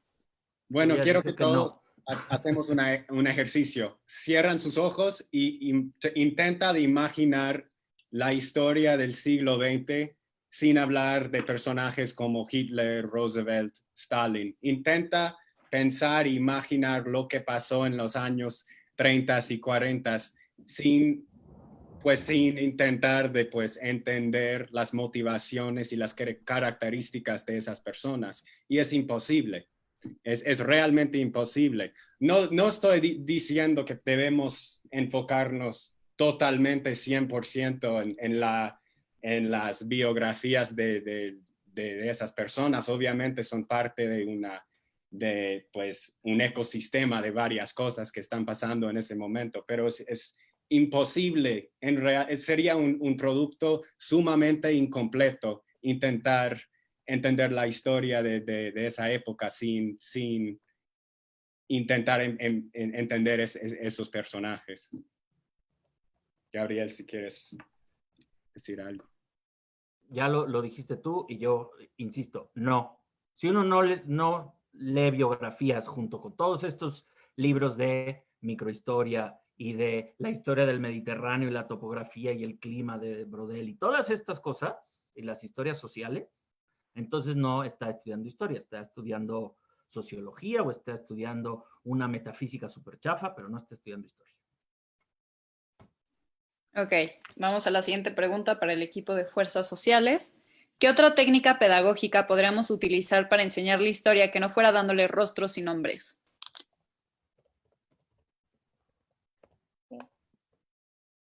Qué chida pregunta. Esas son las preguntas que urgen hacer. Y bueno, y eso es testimonio personal. Yo en serio odiaba la historia y buena parte de mis lagunas que Gabriel no se cansa de señalarme vienen por ese odio a la historia, por toda mi trayectoria académica que seguro muchos de los que estamos aquí, que pasamos por la SEP, sufrimos. Entonces, esa es una pregunta creo que se tenía que hacer ya. Por un lado, por supuesto, pedagógicamente que hay que tener héroes cuando eres niño. Entonces, ¿por qué? Porque son aspiracionales, porque los miras, porque... y claro, no les quieres decir, como dice Jeremy, que quizá la vida no tiene tanto sentido, que no podemos quizá cambiar el mundo porque somos demasiado pequeños, no se los dices de niños. Ya después, Jeremy, tenemos una plática pendiente con una cerveza. Pero lo que sí podríamos hacer es identificar en cada uno de nuestros alumnos, a los que nos toca ser profesores, esos motores que llevaron a la gente a cometer o las grandes hazañas o las grandes miserias, ¿no? Entonces, ¿cómo reconoces en el estómago del niño que quiere ser mejor? Que eso es lo que dice Adam Smith, que todos tenemos una necesidad de mejorar nuestras propias circunstancias. Si muestra que cada uno tiene eso, cómo eso puede ser o que hagas algo bueno por los demás y quites dolores en el mundo, o puede ser que ese mejorar las propias condiciones que todos tenemos en el estómago aplaste a los demás. Entonces, una manera de hacerlo pedagógico es ponerlo en el estómago de cada uno de tus alumnos, que lo sientan ahí, entonces se vuelve algo visceral la historia y no ese recuento de hechos abstractos. Ahora pregunta... ¿Puedo añadir algo, Carla? Rapidísimo. Sí. Creo justo, un poco en la línea de lo que dice Enrique, pero dándole como una vuelta a la pregunta. No, yo creo que hay que, cuando enseñamos historia, enseñar nombres y enseñar rostros. Justo eso es lo que hay que hacer, porque los nombres y los rostros que tenemos no nos bastan para ver la totalidad de rostros que hay. Y entonces es más bien devolverle el rostro y devolverle el nombre a aquellas personas que no consideramos excepcionales o irreemplazables. Y esa es justo el modo más pedagógico de dar historia, ¿no? ¿Por qué? Pues porque nos damos cuenta, justo esto que lleva discutiendo que Jolie, ¿no? Los individuos tienen agencia. Entonces a lo mejor y no vas a ser Napoleón Bonaparte, pero tu agencia, tu nombre y tu rostro va a tener un impacto, por lo menos en tu historia y en la de los demás, ¿no? Y entonces no, yo creo que justo no es quitar los nombres o los rostros, sino es ampliar los nombres y los rostros. Muy bien. Bueno, ahora pregunta para el equipo de los grandes personajes. ¿Ustedes dirían que hay una suerte de autoconciencia y conciencia capaz de anteceder o advertir alguna de las consecuencias de su actuar histórico? Por poner un breve contraargumento de Hegel, Julio César no pensó cuando cruzó el Rubicón que cambiaría el curso de la humanidad. El quehacer histórico, naturalmente, va mucho después de los sucesos. Requieren distancia reflexiva. Yo creo que eso es verdad, pero precisamente por eso, retomando de la pregunta anterior, es tan importante leer una buena biografía de los personajes excepcionales. ¿Por qué? Porque justo las grandes biografías no son agiografías, no son historias de bronce, esa es mala historiografía y esa es política, esa es filosofía más bien, porque los filósofos tienen muy mal ojo para tomar posturas políticas. Si no, pregúntenle a Sartre y a Simón. Más bien es que justo las grandes biografías nos enseñan que estos individuos mezquinos, traumados, contradictorios, con opciones limitadas, sin tener mucha conciencia de lo que van a causar sus acciones, de todas maneras tienen que tomar decisiones que afectan la vida de millones de personas, consciente o inconscientemente, ¿no? Justamente si leyéramos biografías, podríamos empatizar más con el prójimo y podríamos entender mejor la política, que nunca es blanco y negro. Podríamos aprender cómo Winston Churchill era un megalómano que consumía grandísimas cantidades de alcohol sin ser exactamente un alcohólico, que era un imperialista del siglo XIX, pero que no era exactamente racista en el sentido que Hitler sí era un racista asqueroso, ¿no? Porque creía que había que hacer el bien a las razas inferiores, ¿no? Que había que exterminarlas. Creo que hay una pequeña diferencia allí, ¿no? Y que fue un político sumamente controvertido, problemático, mediocre en muchísimas cosas, como ministro de Hacienda fue un desastre, y entonces que el legado del más grande británico del siglo XX y uno de los más grandes hombres del siglo pasado, que no es reemplazable, y que bueno, porque si no hablaríamos todos alemán, que el legado de este ser humano es sumamente contradictorio, es sumamente problemático, y que sí, es un héroe, pero también es un imperialista del siglo XIX, que decía cosas horrorosas. Pues sí, las dos son verdad.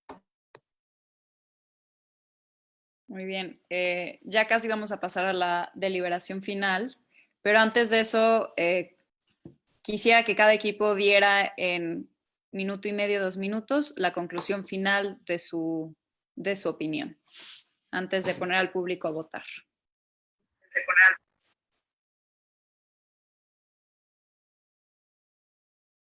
Empecemos en el mismo orden. Gracias, Siqueiros. Muy bien, Monse, les platicaré algo rápido de las estatuas, pero yo simplemente diré que la preocupación detrás de la teoría de los grandes hombres viene a que hoy vemos cómo esta idea del self-made man, de este hombre que puede cambiar sus circunstancias, es lo más nocivo socialmente. ¿Por qué? Porque tenemos a millones de personas en pobreza, sobre todo en nuestro país, y que no se entiende por qué una persona está en pobreza y se le atribuye la idea tonta del pobre es pobre porque quiere, porque piensa que tiene esa agencia de salir y que no está completamente constreñido por sus circunstancias sociales, por las fuerzas sociales que lo constriñen, que lo atan. Entonces, traer a la mesa las fuerzas sociales es entender, por ejemplo, el fenómeno de la pobreza en nuestro país, es entender también el fenómeno de la criminalidad. ¿Cuántos criminales hoy están en la cárcel encerrados, vejados, humillados, sin poder reinsentarse? Porque no entiendes las fuerzas sociales que los tienen ahí. Más del 90% de la gente en la cárcel en México viene de lugares pobres. Entonces, si no vas entendiendo esas fuerzas sociales, si no las traes a la mesa, si no las haces protagonistas del debate, entonces no entiendes los mayores dolores que tiene una sociedad como la mexicana. Y Monse tiene un comentario sobre las estatuas.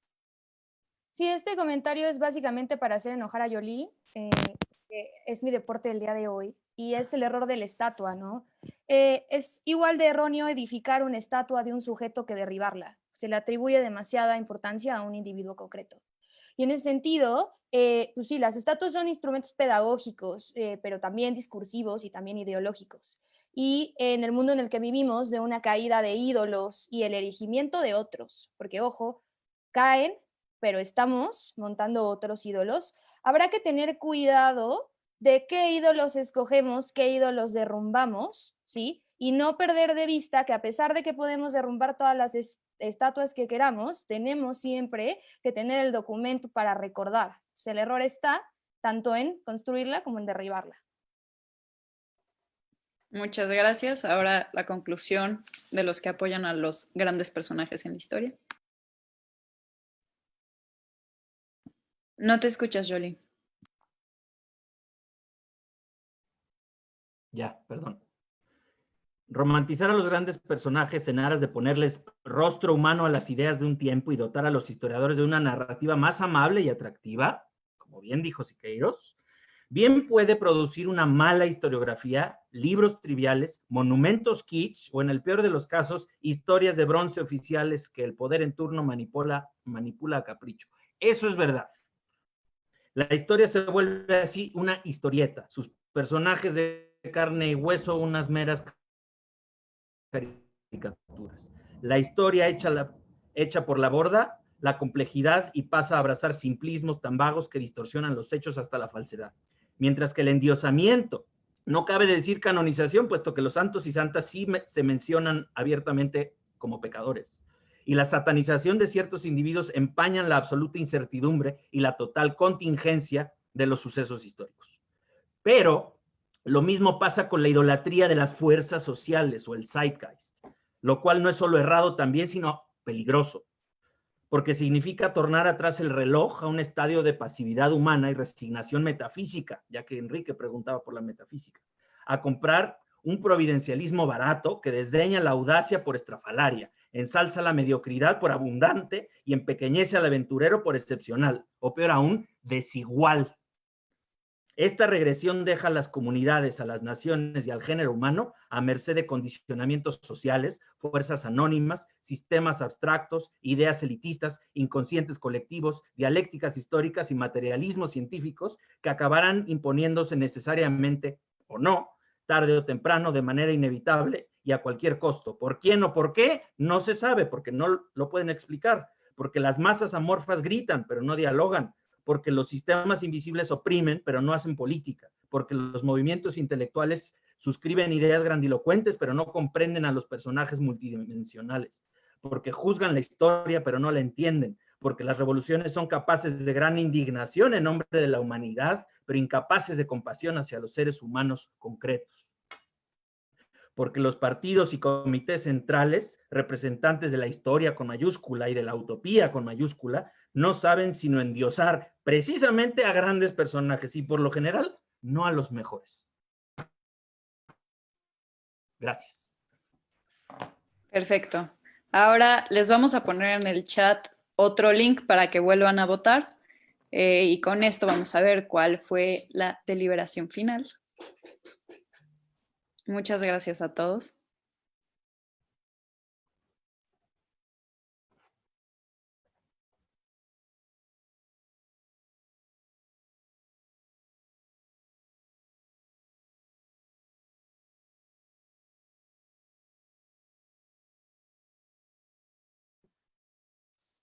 ¿Ya está la liga? No la veo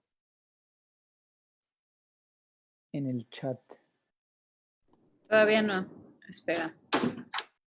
Ah, bien. Listo. creo que Ya está la liga en el chat. ya está. Bueno, sería posible si Enrique comparta su pantalla. Solo quiero verificar que no va a votar muchísimas veces en varias pestañas así. Jeremy, me ofendes, me duele, me hiere. Mira, aquí están mis manos.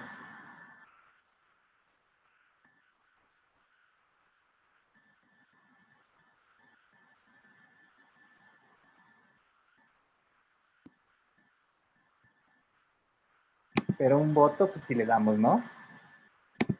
¿No, Jeremy? Sí, un voto está bien, un voto está bien.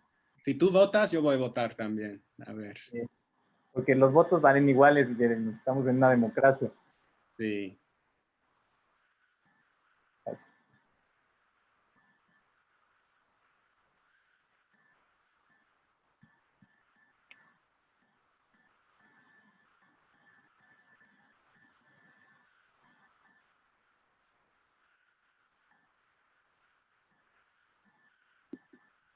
Que dicen por allí las fuerzas sociales que hay encuestas en Zoom. Ah, hay que pasar la encuesta. Ah, sí. Sí, Pero sí, bueno, sí. Somos nuevos. para el siguiente. Es que no se le ocurrió a ningún individuo genial.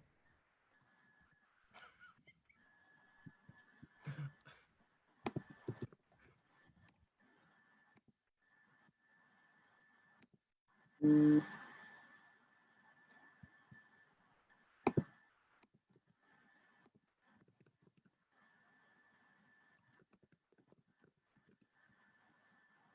Pues yo creo que ya fue tiempo suficiente para que todos votaran. Espero que hayan votado. Tienen un minutito más los que todavía no terminan de votar.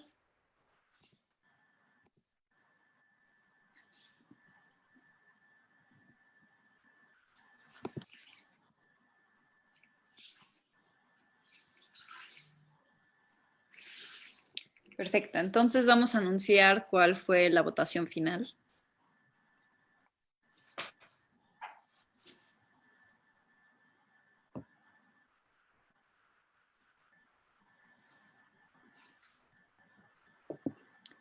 Pues no cambió tanto, pero sí cambió. Los resultados finales son grandes personajes, tiene 47%, mientras que las fuerzas sociales tiene 52%.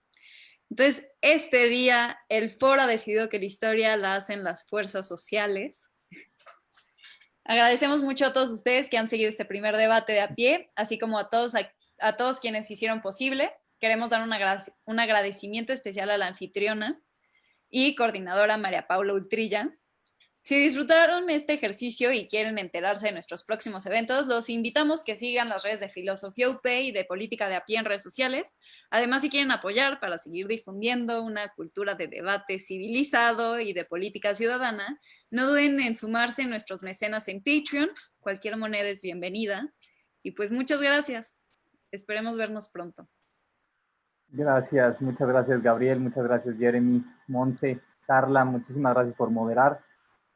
Muchas gracias, María Paula. A todos.